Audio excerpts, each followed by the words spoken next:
안녕하십니까, 비어더버즈입니다. 2021년 8월 기준의 키체인지, 즉 저희가 보고 있는 글로벌 빅데이터들 기준으로 정리한 저희 하우스뷰를 공유드리도록 하겠습니다. 크게 두 가지로 요약드릴 수 있을 것 같습니다. 일단 경제의 펀더멘탈, 실물 경기에 관련된 부분은 경제 활동, 액티비티로 저희가 설명을 할 수 있을 것 같고요.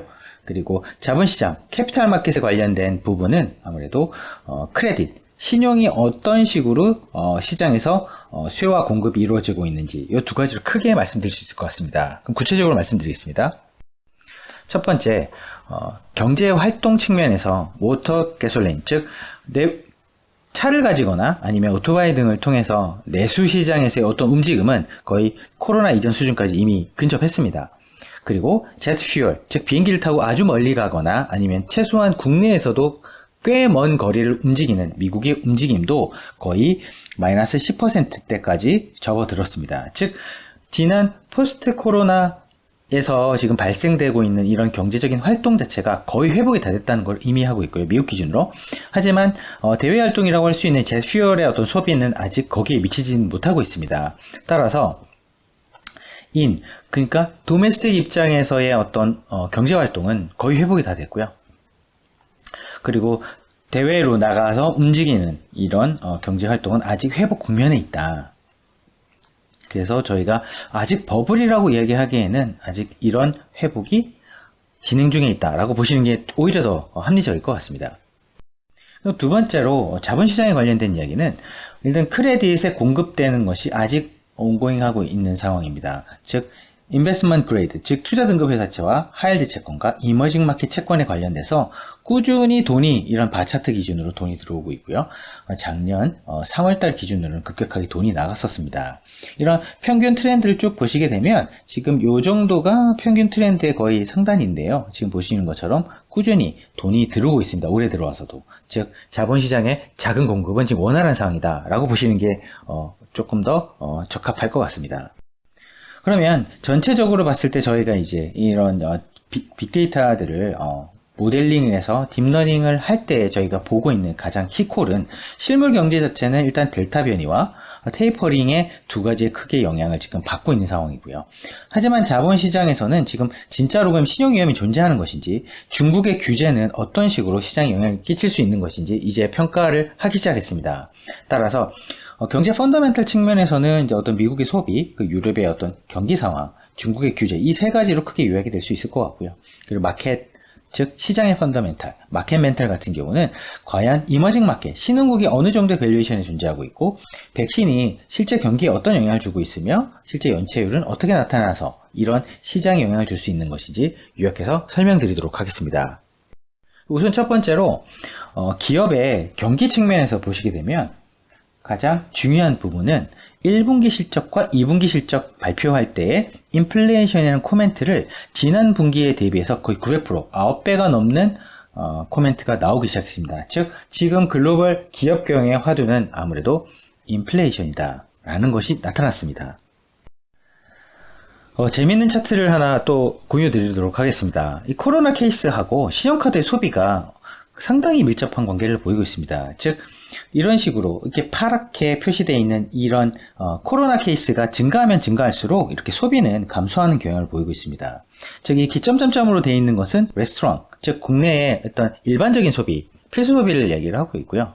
그리고 에어라인 스펜딩이 이렇게 실선으로 노랗게 표시되고 있는 부분입니다. 즉 오른쪽에 보시는 것처럼 신용카드의 소비 규모가 이전 프리 코로나, 즉 코로나 이전 시기에 비해서 어느 정도 감소하고 있는지, 그 오른쪽은 코로나 케이스가, 즉 확진자가 얼마나 증가하고 있는지에 따라서 이런 신용카드의 소비와 코로나 케이스의 확진자의 추이는 역외상관관계를 나타나고 있는 것으로 나타났습니다. 하지만 최근 들어서 2021년 6월 기준으로 상당히 다른 변화가 나타나고 있습니다. 즉 코로나 케이스가 이렇게 반등을 보임에도 불구하고 레스토랑 소비 같은 경우는 크게 감소하지 않고 계속 증가하고 있는 상황이고요. 즉 국내의 어떤 소비 트렌드는 꺾이지 않고 있습니다. 하지만 에어라인 스펜딩, 즉 해외여행이나 이런 것들은 확실히 좀 안 좋은 모습이 나타나고 있습니다. 즉 국내 경기에 있어서는 크게 이제 타격이 거의 없어지고 있다라는 형태로 지금 일반 개인들은 받아들이고 있는 것 같고요.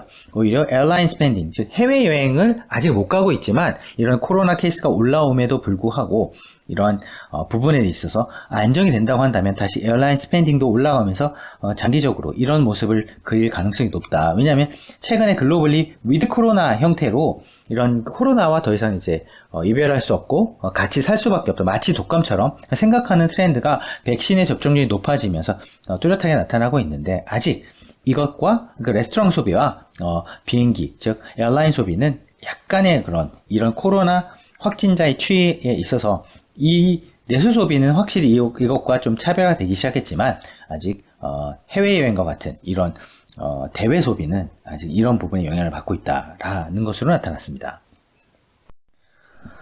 또한 이제 미국이 앞서 말씀드린 것처럼 이제 강력한 이제 회복이 됐고요. 그리고 유럽 같은 경우는 보시는 것처럼 PMI가 60.22를 기록했습니다. 컴포짓 기준으로. 산업 PMI라고 할 수 있는 매뉴팩처링 PMI 같은 경우는 62.8을 기록했기 때문에 보시는 것처럼 거의 상단에 지금 위치하고 있는 상황입니다.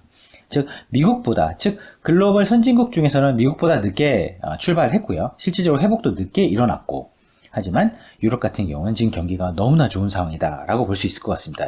역시 백신을 가진 자와 가지지 못한 자의 아주 큰 차이가 아닌가 합니다. 지금은 선진국과 신흥국이 옛날 전통적인 어떤 경제의 어떤 펀더멘탈 이런 부분도 있겠지만 사실 백신을 가지고 있느냐 없느냐에 따라서 또 이렇게 선진국과 신흥국의 어떤 경제 펀더멘탈이 또 차이가 나는 부분이 또 나타나고 있습니다. 그리고 무엇보다 여태까지 이제 결론적으로 조금 드릴 수 있는 이야기는 중국이 더 이상 글로벌 성장 엔진은 아닌 것 같다. 즉 글로벌 경기의 어떤 구성 요소이긴 맞지만 여태까지 중국이 보여줬던 글로벌 경기를 끌고 나가는 모습은 이제 더 이상 아닌 것 같다. 왜냐하면 이제 글로벌 산업 PMI 기준으로 보시게 되면 빨간 색깔이 중국이고요. 나머지 까만 색깔이 중국을 제외한 글로벌 PMI입니다.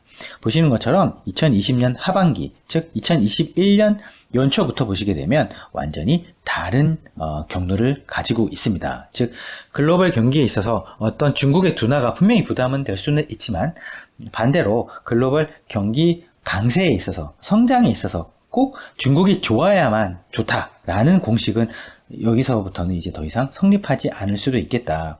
즉 선진국 경기가 너무 좋기 때문에 미국이 회복을 하고 다음에 이제 지금 유럽이 회복하고 있는 구간이기 때문에 이런 선진국들이 글로벌 GDP의 거의 60~70%를 차지하고 있기 때문에 이들이 회복하게 되면 나머지 신흥국들이 또 좋아지기 때문에 중국을 제외한 나머지 지역이 좋다고 한다면 중국의 어떤 성장 엔진은 굳이 여기서 예전처럼 뚜렷한 역할을 하지 않아도 글로벌 경기는 여기서 꾸준히 회복되는 트렌드를 가지고 갈 수도 있겠다라는 것이 여기서 확인되고 있습니다.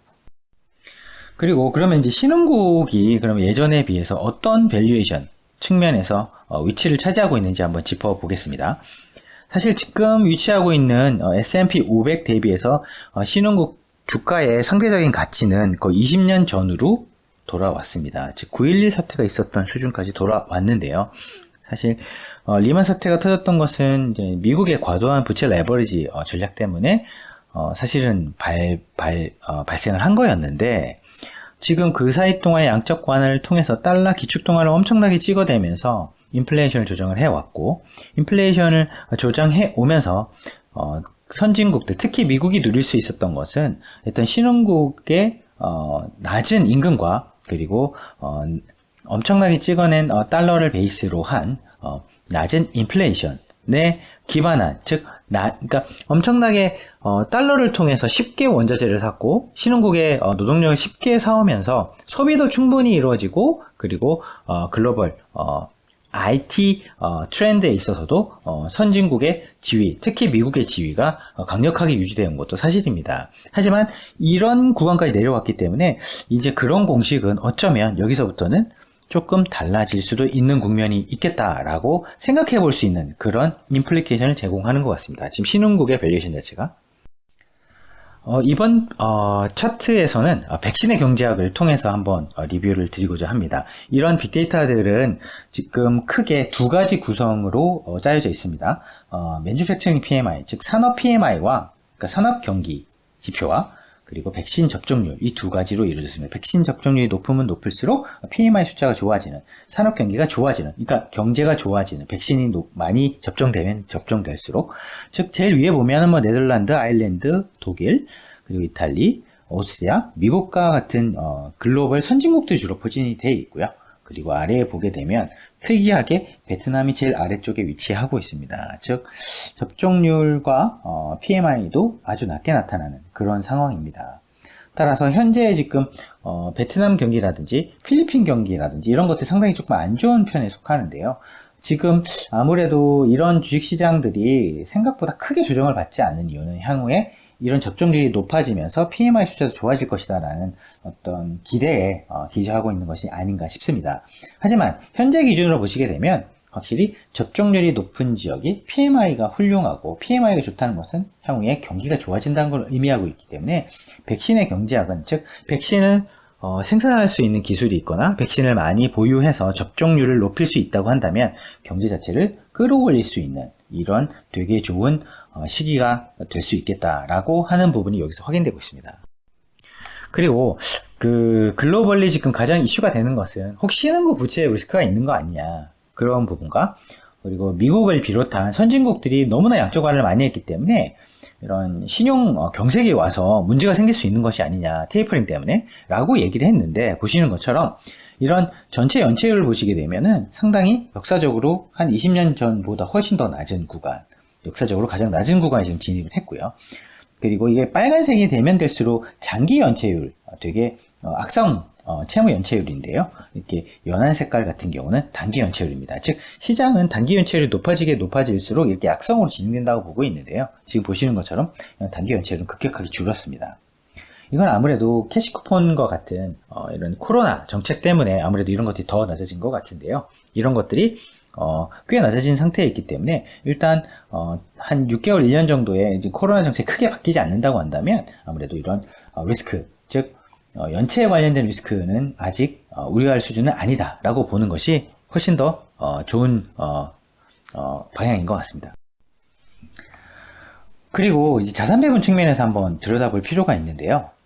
S&P 500, 미국의 이제 대형주 500개 지수와 그리고 미국의 하이힐드 채권을 이 두 가지를 놓고 봤을 때 주가가 좋게 되면 이 하이힐드 채권의 스프레드는 떨어집니다. 이 빨간 색깔로 표시된 게 하이힐드 스프레드라고 보시면 돼요. 신용위험이라고 봐주시면 되겠는데요.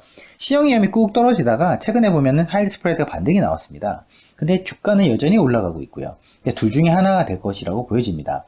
주가가 떨어져서 이 하이힐드 스프레드가 올라온 것이 정당화되거나 아니면은 주가가 지금 여기서 횡보하거나 조금 더 강세를 보이는 가운데 오히려 올라왔던 하이힐드 스프레드가 떨어져서, 금리가 떨어져서 하이힐드 채권이 강세를 가지거나 이런 국면에 왔다. 즉 자산 배분 측면에서는 특히 위험자산을 배분하는 측면에서는 오히려 위험자산 중에서는 채권의 위험자산이 리스크 리턴 프로파일 기준으로는 더 좋다. 그러니까 주식 대 채권의 문제가 아니라 위험과 무위험자산 간을 놓고 봤을 때, 즉 위험자산 내에서의 자산 배분은 오히려 위험 대비 수익률은 얘가 더, 즉 하이힐드 채권의 수익률이 조금 더 유리할 수 있는 그런 국면에 들어왔다라고 보여집니다.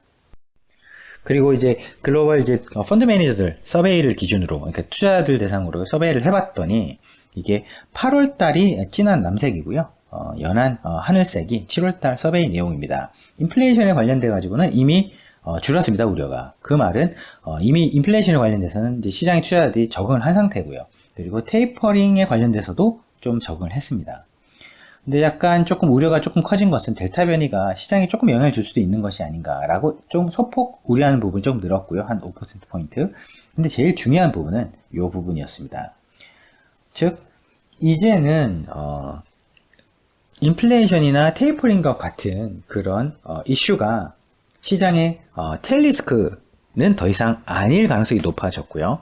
시장의 참여자가 가장 지금 민감하게 받아들이는 부분은 중국의 정치에 해당되는 규제에 관련된 부분이 되겠습니다. 즉, 이 부분이 글로벌 시장에서 텔리스크로 작용할 수 있겠다라고 생각하는 투자자들이 점점 늘어가고 있는 상황입니다. 그러면 기업들이 지금 놓고 봤을 때 예전에 거의 피크에 다다랐던 자사주 매입 규모가 최근에 2021년에 지금 나타나고 있습니다. 즉 2021년 한 6월달까지에서 7월달 사이에 집계를 해봤더니 연초부터 해서 거의 2018년에 최고치를 찍었던 수준까지 올라왔는데요. 이 부분은 아이러니하게도 물론 IT 기업들 중에서 이제 돈을 잘 벌고 있는 기업들은 자사주 매입을 꾸준히 하고 있는 상황이긴 합니다만 그들이 예전에 비해서 추가적으로 더 늘릴 수 없기 때문에 지금 누가 늘리고 있느냐, 이 코로나의 어떤 사태로부터 피해를 많이 봤던 기업들이 다시 주주들의 어떤 요구에 따라서 자사주 매입을 시작했는데요. 그런 기업들이 금융, 에너지 뭐 이런 기업들이 지금 이런 부분을 조금 대체해서 나타나고 있습니다. 즉 이들의 현금 유동성이라든지 이익 유동성이 되게 좋아졌다는 걸 의미하는데요. 이런 부분은 향후에도 지속되는지 한번 지켜볼 만한 부분인 것 같습니다. 그러면 장기적인 이런 자산 배분 측면에서의 그러니까 포스트 팬데믹 이후의 어떤 트렌드를 최근에 이제 BOA 즉 그 메릴 린치에서 1930년대에 진짜로 세계 대공황이 오고 나서 이런 팬데믹의 회복 국면을 따라서 최근에 차트를 한번 같이 그려봤더니 지금 전체 길이 중에서 즉 전체 구간 중에서는 회복되는 그런 구간 이후부터는 약 한 3분의 1 정도를 지나서 2분의 1 정도의 정도의 위치를 지금 가고 있고 2022년 연말 때 정도에 아마 좀 크래시가 올 수도 있을 것 같다라는 힌트를 제공해주고 있습니다. 즉 자산 배분 측면에서는 이제 위험자산을 팔아서 안전자산 위주로 포트폴리오를 구성을 하거나 아니면 안전자산 위주의 자산 배분에 포트폴리오 구조를 가져가는 국면은 아직은 좀 이르다. 지금 2분의 1도 아직 못 왔기 때문에 그럼 3분의 2 정도 되는 이런 위치에 오는 이런 구간까지의 기간은 약 1년 정도 남은 것처럼 보여진다라는 게 이 차트가 사실 가지고 있는 의미인데요. 저희는 보수적으로 봤을 때 한 6개월 정도는 위험자산을 가져가는 것은 상당히 꽤 좋은 자산 배분 전략인 것 같고요. 1년 정도가 되기 전에 이런 부분을 어떻게 조율할 것인가 아니면 또 다른 새로운 모멘텀이 생겨서 이 꺾이는 것이 아니라 새로운 또 위험자산의 어떤 트렌드를 가지고 올 수 있는 힌트가 생기는 것인지는 아마 6개월 뒤에 고민해도 크게 문제가 없을 것 같다라는 이제 힌트를 주고 있습니다. 물론 과거의 역사가 항상 반복되는 것은 아닙니다만 이런 투자 사이클의 랠리는 아직 완벽하게 끝났다고 보기에는 아직 이런 랠리 구간이 좀 남아있다라는 정도로 봐주시면 훨씬 더 좋은 임플리케이션이 될 것 같습니다. 요약하자면 일단 전반적으로 봤을 때 자산 전체 측면에서는 경제 모멘텀 자체가 예전에 비해서는 슬로우 다운된 건 맞는 것 같은데 아직 완벽한 회복이 오지 않았기 때문에 아직 위험자산을 팔기에는 아직 조금 이른 시기가 맞는 것 같고요. 그리고 자산 배분 측면에서는 아직 위험자산 위주의 어떤 성과를 드라이브 할 수 있는 포인트를 찾아보는 것도 꽤 아직은 괜찮은 시기인 것 같다라고 정리를 할 수 있을 것 같습니다.